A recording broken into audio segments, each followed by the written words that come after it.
Hello, আসসালামু আলাইকুম। সুপ্রিয় 18তম নিবন্ধন পরীক্ষার্থী ভাই ও বোনেরা, যারা 18তম চূড়ান্ত অর্থাৎ ভাইভাতে যারা উত্তীর্ণ হয়েছেন, সকলের জন্য শুভকামনা রইল।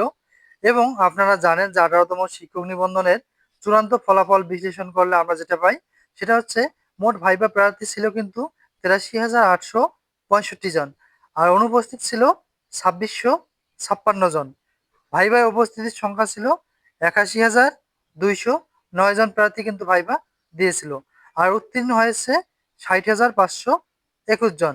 আর ফেল অর্থাৎ অনুত্তীর্ণ অথবা অকৃতকার্য হয়েছে 20,668 জন। তাহলে পাশের হার হচ্ছে 74%। তো আপনারা জানতে পারলেন যে আসলে নিবন্ধনের ক্ষেত্রে এইবারই সর্বপ্রথম লক্ষ্য করা যাচ্ছে যে ভাইভাতে এতগুলো প্রার্থীকে ফেল করানো হয়েছে।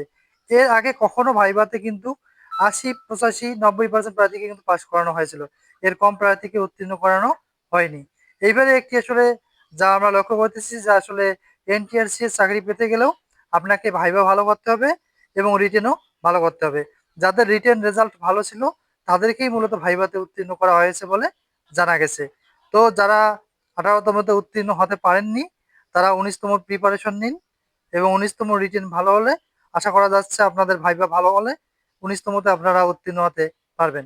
আর 18তমর জন্য পরবর্তী যে স্টেপগুলো রয়েছে যারা পাস করেছেন সেগুলো আমরা এই চ্যানেলে আলোচনা করব, এবং অলরেডি কিছু আলোচনা করা হয়েছে, আপনারা চাইলে সেগুলো দেখে নিতে পারেন। যেহেতু পরবর্তী স্টেপগুলো আপনাদের জন্য খুবই গুরুত্বপূর্ণ, এবং প্রতিটা স্টেপে আপনাদের সকল কার্যক্রম যেন সবগুলো যেন সমান অর্থাৎ নির্ভুল যেন থাকে। SSC certificate, HSC certificate, honours এবং আপনার এনআইডি কার্ডের সাথে সকল তথ্য যেন হুবহু মিল থাকে। সামান্য একটু ব্যতিক্রম হলে আপনারা কিন্তু এমপিওতে বিভিন্ন ধরনের সমস্যার সম্মুখীন হতে পারেন। তো সকলের জন্য শুভকামনা রইল।